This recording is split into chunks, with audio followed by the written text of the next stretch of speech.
Hello, everyone. Welcome to a brand new episode of Hue Spotlight.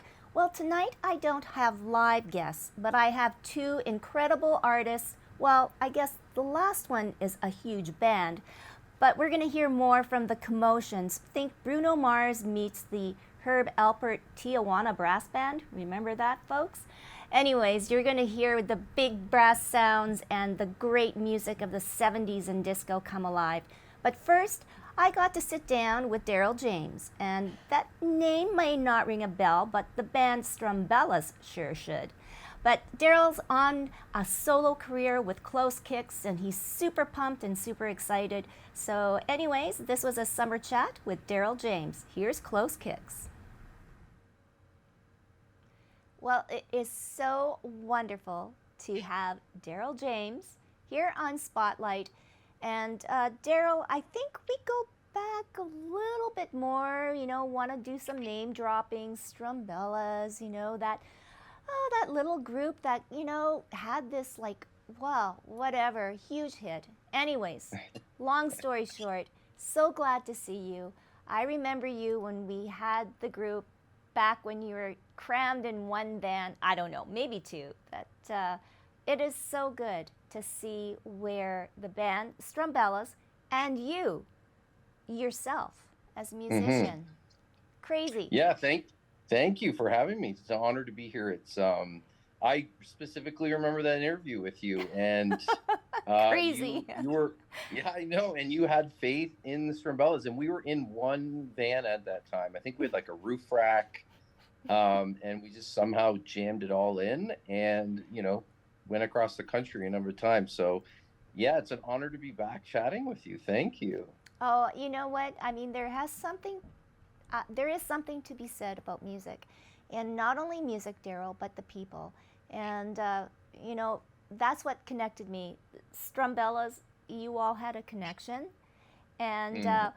things go where they go. But now it's about you and knowing inside of yourself that you could be a solo artist or you had music of your own. So, tell us more about how do you even come to realize that and have the courage, right, to do it? Yeah. Yeah, I think it's kind of funny you asked that because it would probably be like my mother was always like my biggest fan. She Mm-hmm. always like even before I really was singing much and doing much solo work. She was like, "Why don't you try to go on your own? Like, I just love your voice. Like, it's just so good." And I'd just be like, "Whatever, mom. Like, you just like, come on." But she would always sort of say it, and I think it's like really when I started to dig in, it was a little after the Success of Spirits. Mm-hmm. 2016, I was like, I'm gonna just explore this world, but I much more explored it in a way that I just wanted to write with other people and maybe they would put out the song or I could pitch it for something, but eventually I just really got these amazing connections with these other writers and started creating this art that was just so special to me that I just felt like I had to put it out to the world. um, and then on this EP, with all of that experience, practice, and my mom's support, I was like, I'm going to do this on my own. Like, I've put all of those skills together. I've released a number of songs that I've written with other people or produced. And now I'm going to do this all me and take that risk. And it is terrifying, I will tell you. Oh, well, and you've done it all on your own. This sophomore EP, Colors. You've written, you've produced, you sing, you perform, but you've also used local musicians, right? In your own I, home. I have, yes. I've made some incredible musicians in my community. I live in Lindsay, Ontario, and kind of the Peterborough area. And yeah, once I had the songs written and sort of laid out the way I wanted them, I took them into the studio and just had these incredible artists sort of go with it. I was like, listen, here's the foundation, and you put your sort of spices on it, and I'd listen. I'd be like, oh, I love that fill, or oh, that harmony's fantastic, and yeah, just let them sort of go with it. And it just made the songs and took the songs to this place that I just never even thought possible. Um, and it was just such a different way in which I collaborated. Like normally it was so early on in the process, Mm-hmm. and then I was by myself in the end when I was like producing and writing or performing it. Where this one, I was really lonely in the start and kind of like wondering if the songs were coming together. And then they came in and were like, "Man, these songs are great!" Like, and had all these fantastic ideas. So it was just such an incredible experience, and I'm really proud of it. Well, okay, and so let's go into the whole psyche, Daryl.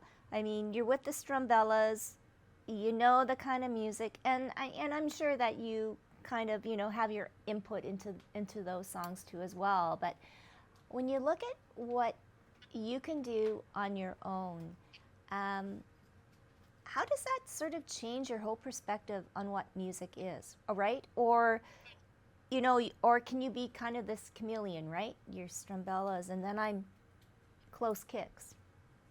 Yeah, I think it's a chameleon, like because like the Strumbellas it's a great creative outlet for me, but it's 6 people, so you're really sort of trying to find where you fit Mm-hmm. in that world, and you have to leave your ego aside. Like I could work on a bass part, or I could have a melody that I love and think it's just amazing, and everyone else thinks it's awful, and I just have to like realize that, okay, that wasn't right for the song.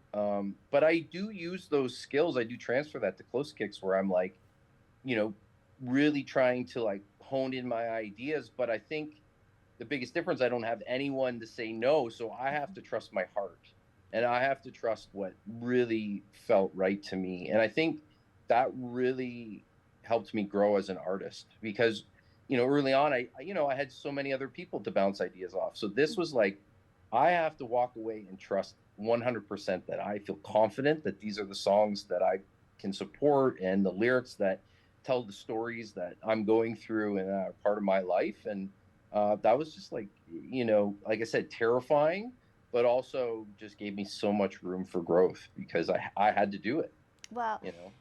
uh, I want to mention too that you mentioned your mom as Yeah. your biggest supporter. And I'm a mom too, yeah, Uh, and a big supporter too as well. Uh, but all alongside of this album, though, she was very special, right?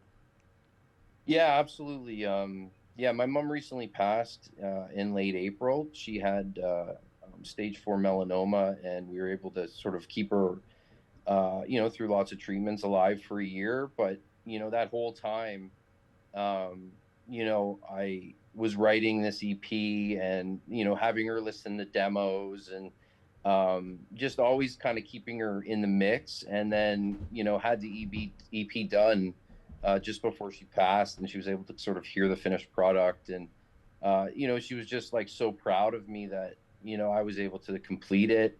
And honestly, I just don't think I would have, maybe done it without her support. She just had so much faith in me when I didn't even think I could do it. And it was, like I said, years and years before I even thought of even trying it, she had that. So I just, and then to follow it up, she had passed, but now I'm going with it full board to try to get some interviews and get people on board and have people listen to it, because I I know she's know, up there. I She's know. up there supporting me. So No, yeah. she's listening to this, and I just want to say too, for yourself, this has been sort of a soul searching album and journey for you too. It Sobriety, has. sobriety, Yeah. right? And Yeah. when you go full circle, it's all about self care. It really is. Yeah, that was another piece I was struggling just with everything going on with my mom. I kind of hit a point where I was just like, I need to be more level headed, and I need to find ways. And sobriety was that thing. Like, it's been 8 months now, um, and I don't know. I don't think I could have accomplished what I did in the last 8 months with my mom so sick and eventually passing without sobriety. It's just been so important to me. It's just kept me in a place that I could manage everything and be focused. And sometimes you wonder, or there's sometimes like maybe a stereotype that a lot of artists, might are out there partying. But to be honest, my best work has come when I'm like completely sober, and it Mhm. continues to be the creative outlet for me, and I want to continue on with that sobriety. Oh, you know what, Daryl? Kudos to you. Love your mom.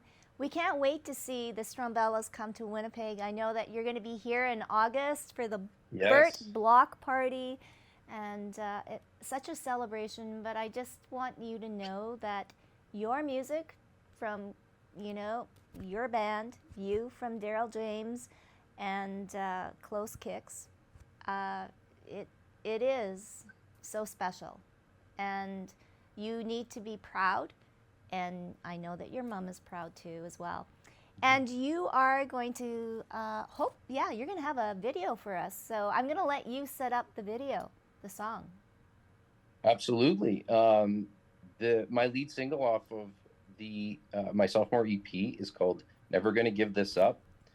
This is a song really about standing up for what you believe in and trying to kind of make the world a better place for your children or the next generation. So I hope you enjoy it. Oh, we will. And you know what? I'm going to be out there when you come back to Winnipeg, and hopefully we can have more conversation on this. Thank you so much, Daryl. Love ya. Thank you. Thank you, And Tracy. keep on Appreciate it. making the music. Keep on I making the will. music. Absolutely.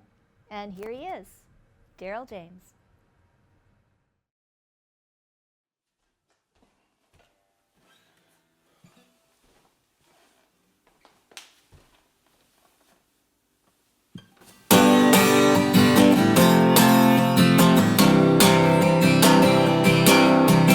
Watch me, I'm getting into fights lately. Don't mistake this for crazy. Living life so dangerously, no sailing. But I'm to blame and jaded. Gotta get out of the basement to embrace it. 'Cause this is just the time of my life. I ain't never gonna give this up. Not running from the tricks of the old generations. Devil ain't got no love. Gotta kick them out and believe that we can build this and create the flood. I ain't never gonna give this up. Woo!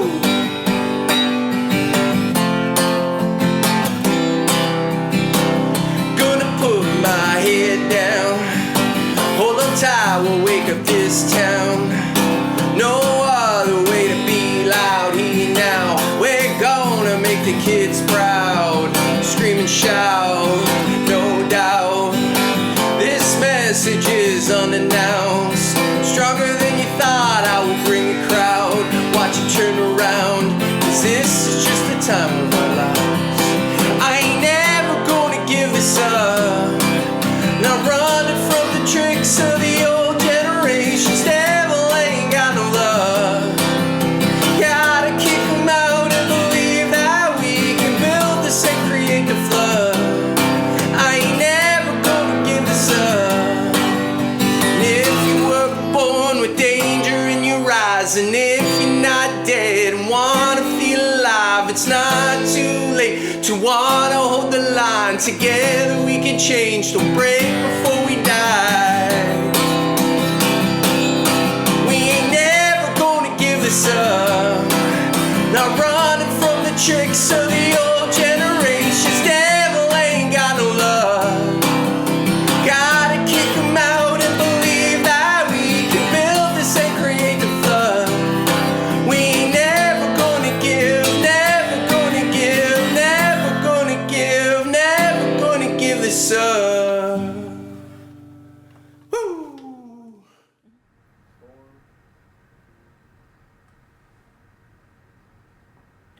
Well, a big Winnipeg welcome to the Commotions. Brian and Rebecca, thank you for joining us on the Hue Spotlight. And first of all, I guess we got to talk about bringing like the big brass sound back into I guess the music world again. It's been a long time, I think, a little bit, but hey, this is amazing. So kudos to you, I guess, Brian, the founder, Yeah. the brains behind all of this. And Rebecca, your voice is sensational. And Right. just as a sidebar, you were a runner-up for La Voix, which I think means the voice. Does, Yeah. yes. What was that like? It was a bit of a roller coaster, really. It was definitely the most high pressure scenario I've been in as a musician.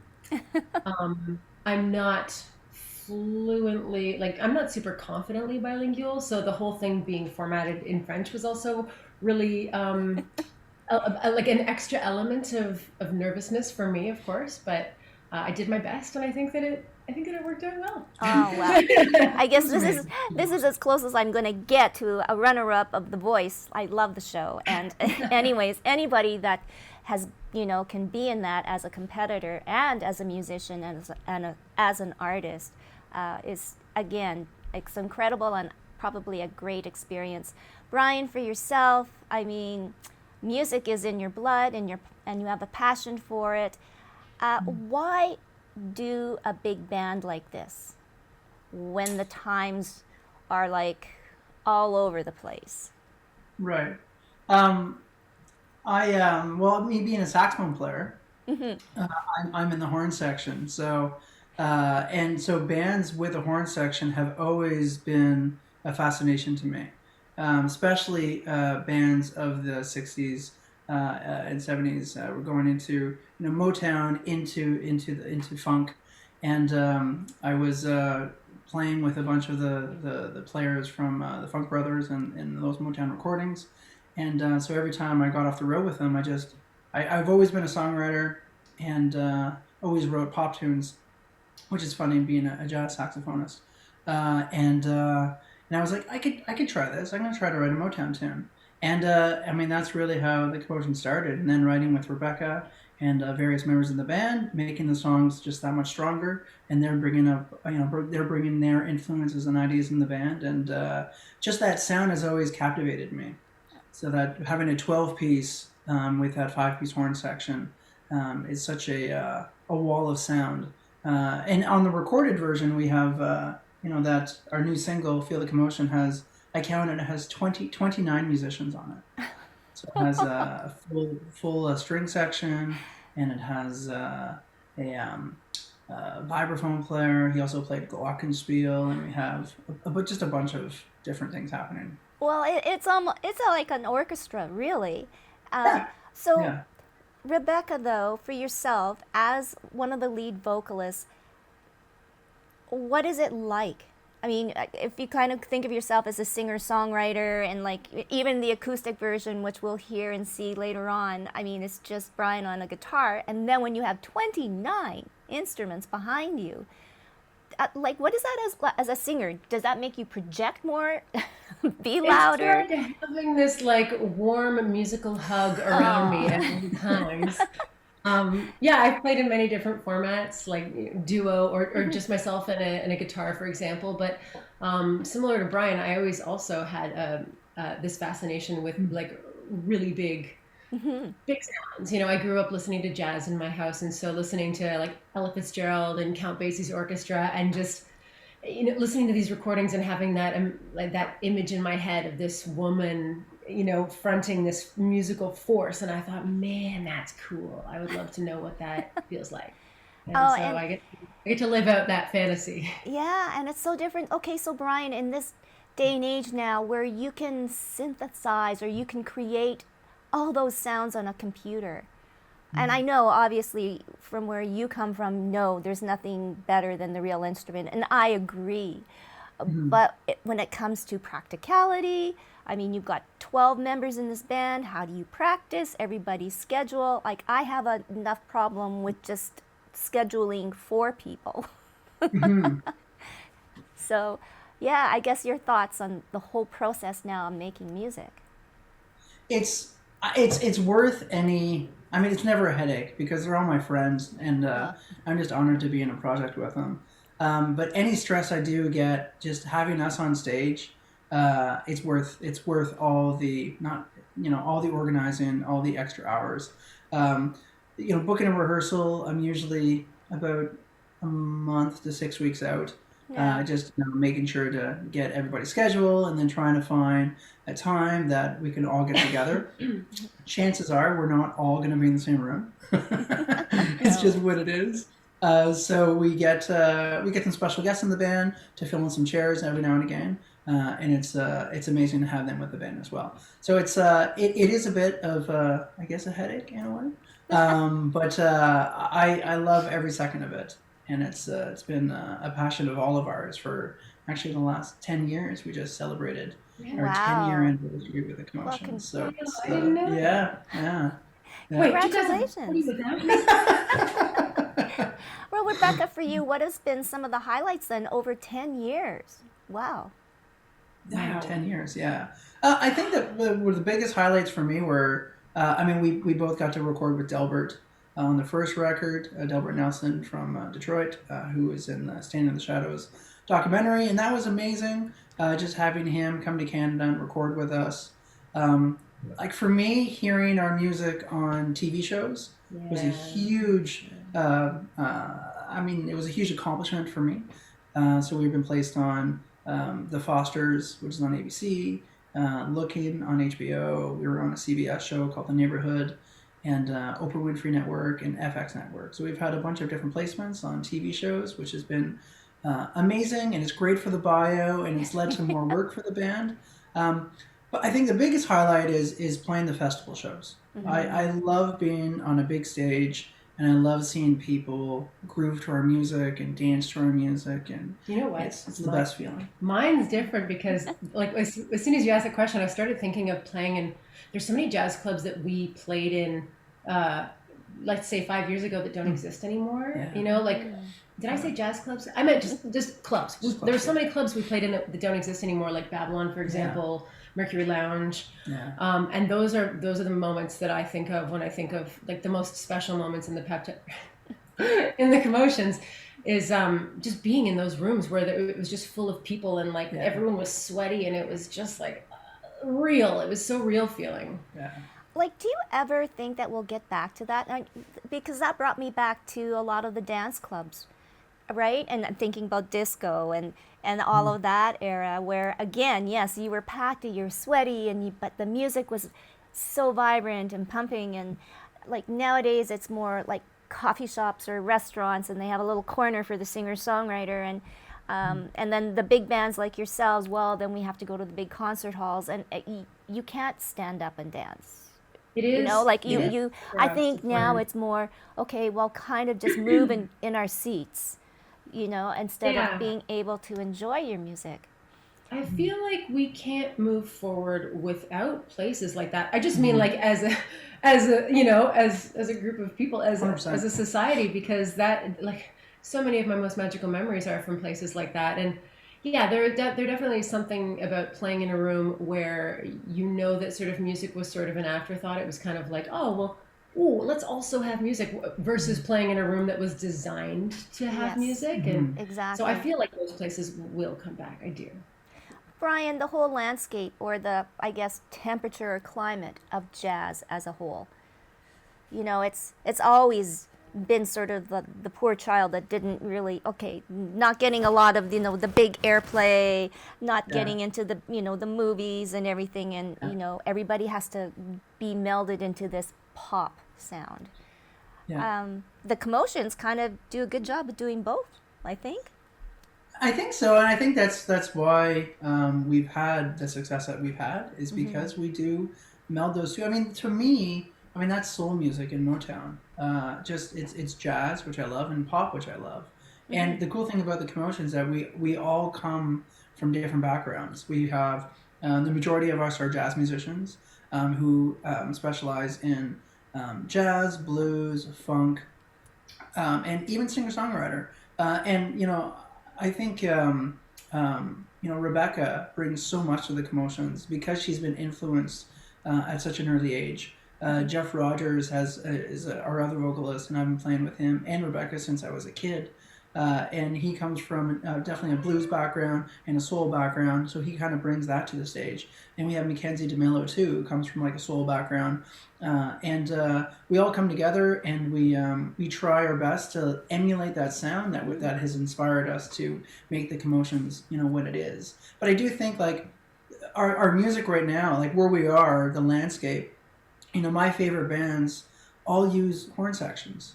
I love this band from New York City. My cat's about to jump on my leg, so this cat is going to make an appearance, whether I like it or not. Yeah. But music that I listen to, I'm obsessed with this band from New York City called Lawrence. They're such a great band, a soul pop band, and that's kind of what I categorize our music a little bit, soul pop. I saw Bruno Mars live, and he brings a whole horn section with him on every show. I saw Justin Timberlake live. There's my cat. Yes. And he brings a horn section on for every show.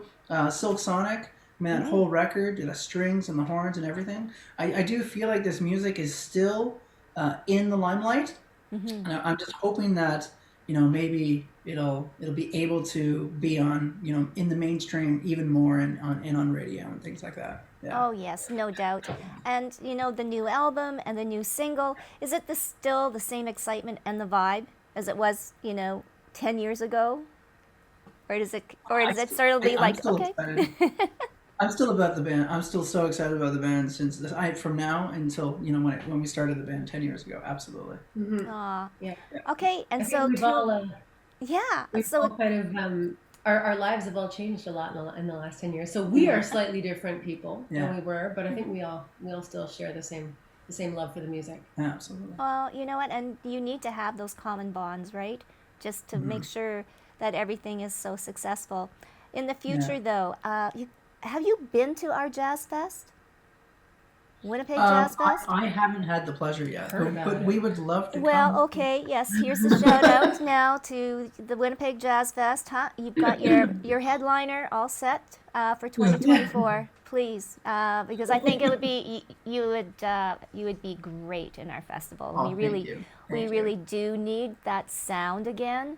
I know that it's hard for these festivals because they're trying to attract the younger crowd that wants the pop, that wants, the R&B artist, whatever that they hear in the radio, but they only have one song, right? I mean, you've got 10 years of songs under your belt, and I just think that this is what the festival needs now, is to kind of infuse that, danceable, sweatable kind of music. And no, it's so wonderful. And you're Canadian. We thank you all. Thank you. Don't go south, okay? Too much competition. They got Bruno Mars, okay? Yeah. Oh my We have goodness. Michael Bublé, so that's good enough for me. They have palm trees. I know. We have snowbanks. Snowbanks, yes. Yay! It's good to keep us cool. But anyways, anything coming up though for 2024 that sounds exciting? We're bringing the band to Montreal this weekend. We're playing at a club called Le Balcon, and it's going to be a lot of fun. We've got our album release party set for January 20th, here at the Bronson Center in Ottawa. Just confirming the final details. And then, I'm just going to be applying to every festival under the sun. And keep Winnipeg. Yeah. Winnipeg. Yeah. Yes. Okay. I'll tell Carrie, your publicist. I know her. Okay. She's amazing. Everyone has to do like handwritten letters Yes. to the Winnipeg requesting the Commotions. Yes. Oh well, fingers crossed.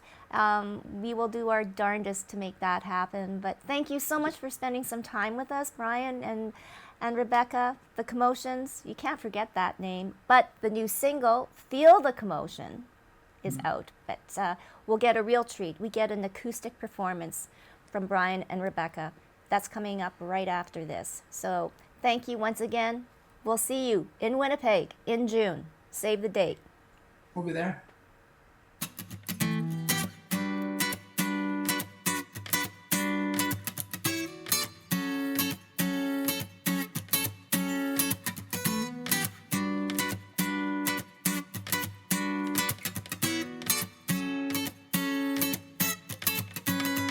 This might not be the place for sophisticated conversation.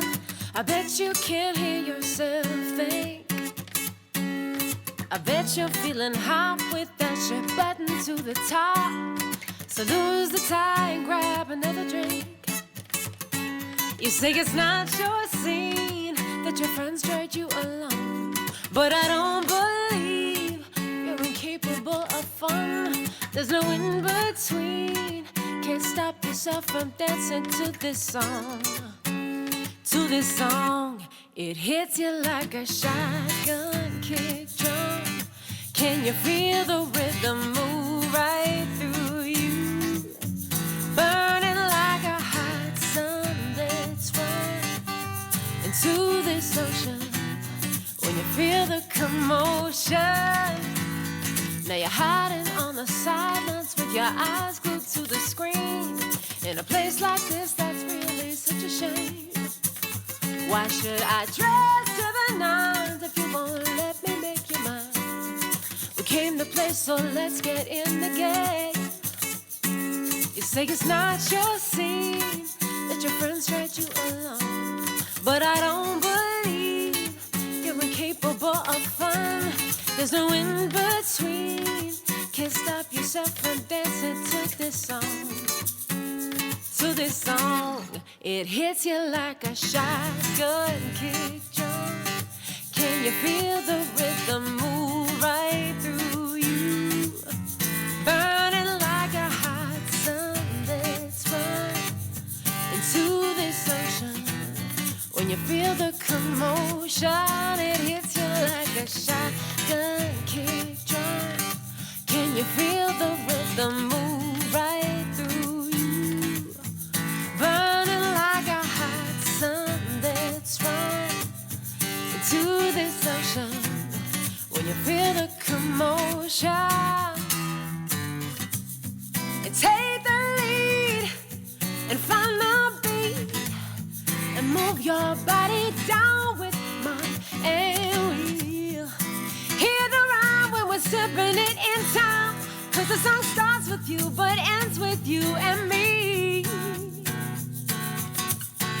It hits you like a shotgun kick drum. Can you feel the rhythm move right through you?